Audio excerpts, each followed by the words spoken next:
Oh there! So this is my review of Insidious, The Last Key, I think it was called. Yeah, it came out in 2018 and it kind of stars the three main characters from the other movies with Elise and her two assistants, which is really, you know, cool, consistent.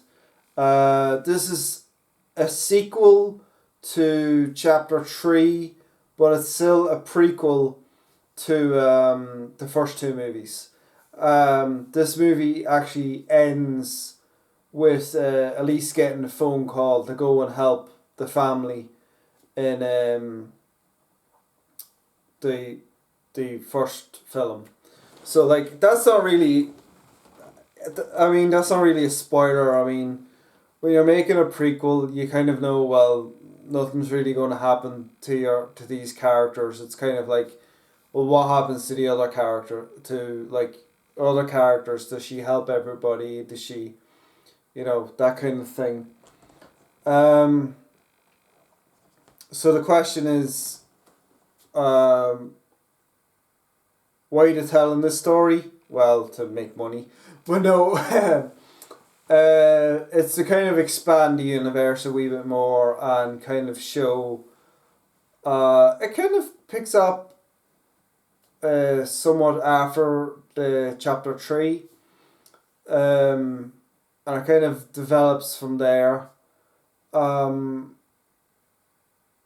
so it starts off in like 1953 when Elise was a little girl and she first started seeing ghosts, and her mother believed her but her father didn't and used to beat her regularly for that. And she had a wee brother as well, and there was they lived in a house near a prison, and any time somebody died, at least we'd always know, and then she'd know who they were and what they did and everything. But yeah, but when Elise was a little girl, she accidentally let out a demon into our world. So that's kind of where it goes, and then was and then others. I won't really spoil it for you because I don't really want to spoil it.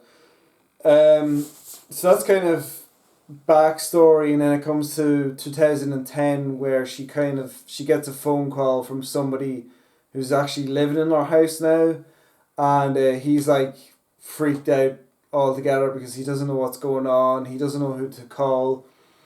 So he calls Elise, and so Elise and her assistants go and help him, and they try and figure out what's really going on, and so throughout the movie, it actually goes back to when she's like a kid, when she's a teenager. Like it kind of it builds up a good story of what's happening, and she knows there's a good ghost in the house because there's this woman who kind of like she saw when she was a teenager, and she's like trying to help her now with other stuff with what's going on in the house now.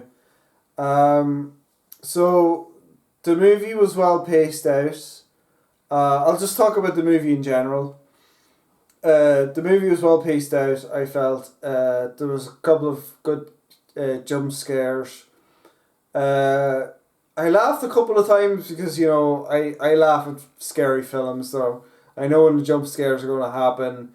I kind of watch it for the makeup. The makeup on the demons and the ghosts are really well done, like they were in the other movies. The demon in this one, he's all about keys. Like he's got keys for fingers, and he's kind of got a messed up face. But like it's really well done. It's kind of like a bat figure, but again, like, you kind of figure that out later on in the film. But yeah, there is a slow reveal of him through the movie, and that's really good. And then secrets are unlocked. You find out more about Elise, more about her father, more about her family. In the movie, she reconnects with her brother, and she finds out she has two nieces, and one of them can see ghosts, which is cool too. So but you kind of don't find that out till like halfway through the film, because this film is very much split in two. There's the first mystery, and then once that mystery is solved, there's another mystery, and then Elise has to then go back to the house and figure out actually what is really going on here. Can I actually stop what's going on here? And she's kind of forced to do that because the demon hurts one of her niece, the niece that doesn't have special powers or whatever. But so yeah, so that's what I'll say. Like it is actually, I think it's actually it's actually a really good movie. It is one of the best movies. Um, they're keeping consistency up. The first two movies I kind of felt like were a bit amateurish, and then the third film was pretty good. This one, I think, is the best. Might be the best film. The second one was really good though. But yeah, this one was really good for story development, for plot lines, for backstory, for character development, for universe, kind of building on the universe type of thing. So I loved all that, and I love a good detective, like murder mystery type of a movie, and that's what this was. So I'm going to get into spoilers. I'll talk a little bit about spoilers. I'll talk about my favourite bits. My favourite bits was the twist, whereby the guy who rang them for help was actually keeping a woman in the basement locked up, and at first you think it was a ghost, and then even Elise thinks it's a ghost, and then she realizes it's a real person. My only qualm with that is she should know the difference. But that kind of pays off later on when she realizes when she was a teenager, when she saw a ghost, she actually saw a real person and she could have helped her. But she thought she was a ghost, so she just kind of got sick of her father and sick of his BS and just left. She was 16, she could just leave then, and she did leave. And her brother just hated her for that. And I like all of that kind of stuff. It's good. It's good character building and all that kind of stuff. But the stuff with the whistle too is pretty good. But what do you call it? So that kind of twist in it was really good. And then when she actually went back to the house and had to really figure out what was going on, that was really good too, because she found a briefcase with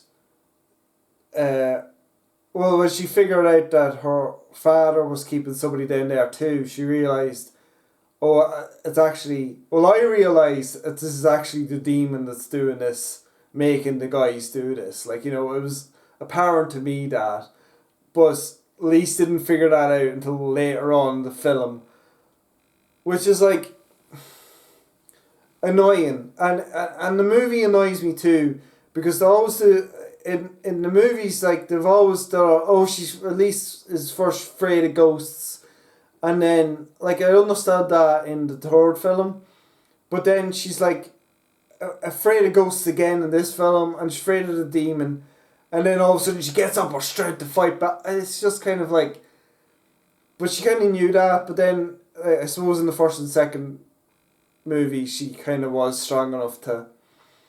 But anyway, so I thought that was a bit silly, but yeah, but I really did enjoy the second half more. It was really good. So it was kind of like 2 episodes of a TV show in one, which was really cool.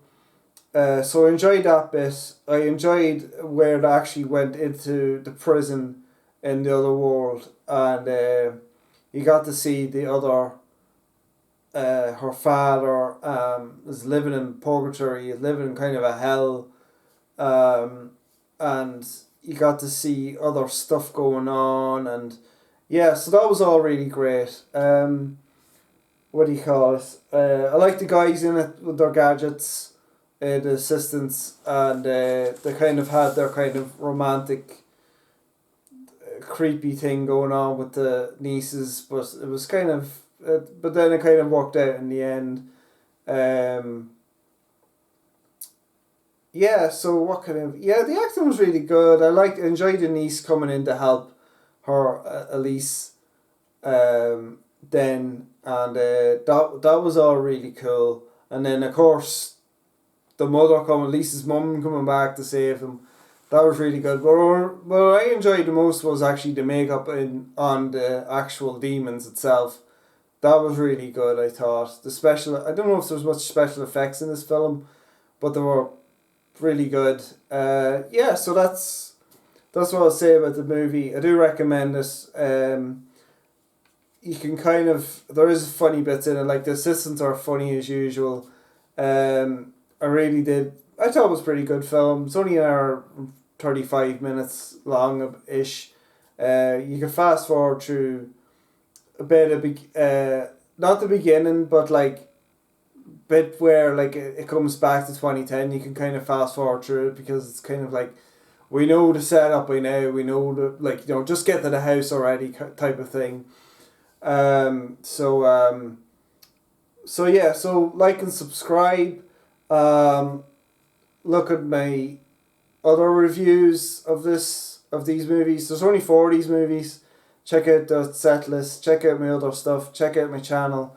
And yeah, if they ever make any more of these, I'll review them and I'll add them to the set list. But other than that, that's it. They only made 4 of them. Check out my Conjuring set list. There's a lot more of them films. Some of them are good, some of them are bad. Check them out. And thanks very much, and I'll see you later. Goodbye.